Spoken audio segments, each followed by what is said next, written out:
Bonsoir Henri. Bonsoir Emmanuel. Le Parlement de Téhéran a validé hier l'accord signé en juillet avec les grandes puissances, accord qui entérine le gel du programme nucléaire de l'Iran en échange de la levée progressive des sanctions internationales.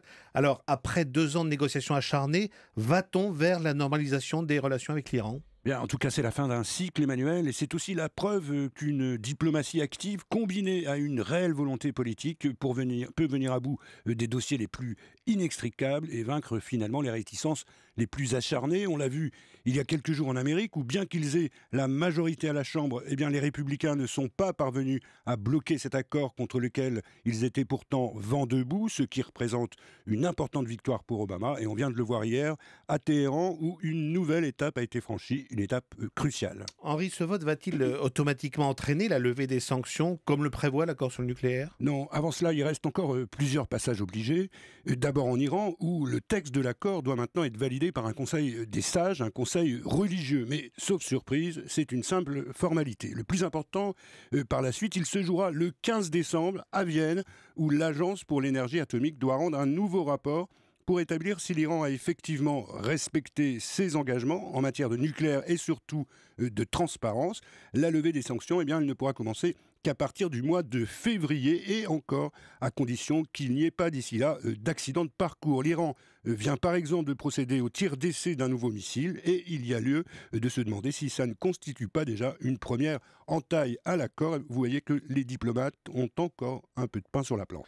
Ce texte a donc été approuvé à une grande majorité, ce qui ne veut pas dire qu'il fait l'unanimité parmi les dirigeants iraniens. Non, les débats ont donné lieu à de véritables empoignades qui ont duré 3 semaines entre les partisans de l'accord, les conservateurs modérés, et de l'autre côté des conservateurs radicaux qui estiment au contraire que l'accord a fait trop de concessions à l'Occident et qu'il met même en danger le régime. Entre eux, le moins qu'on puisse dire, eh bien, c'est que ça a chauffé.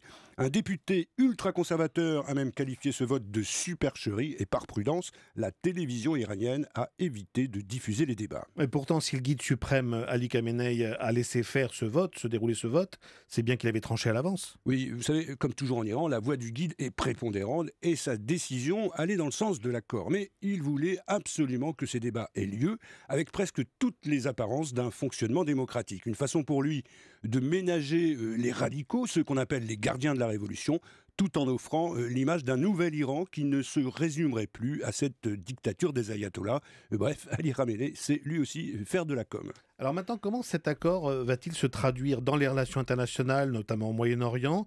Est-ce qu'on peut espérer un vrai rapprochement entre l'Iran et l'Occident ? Dans l'immédiat, non, on le voit tous les jours, Emmanuel, en Syrie.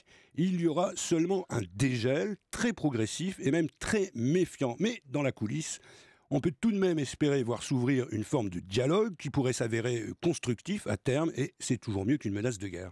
Alors on a vu que la France venait de signer un contrat de 10 milliards d'euros avec l'Arabie Saoudite.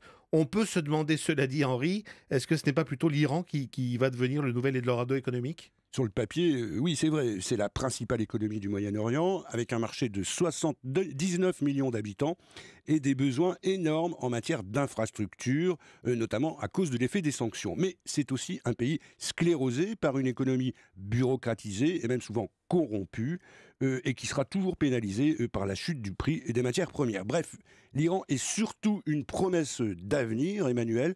Voilà pourquoi ceux qui ont les moyens de viser cet horizon assez lointain se pressent déjà à ses portes, pendant que les autres préfèrent s'assurer un bénéfice immédiat chez l'adversaire, c'est-à-dire les monarchies du Golfe. Comme on dit, un tien vaut mieux que 2 tu l'auras. Merci Henri et à demain.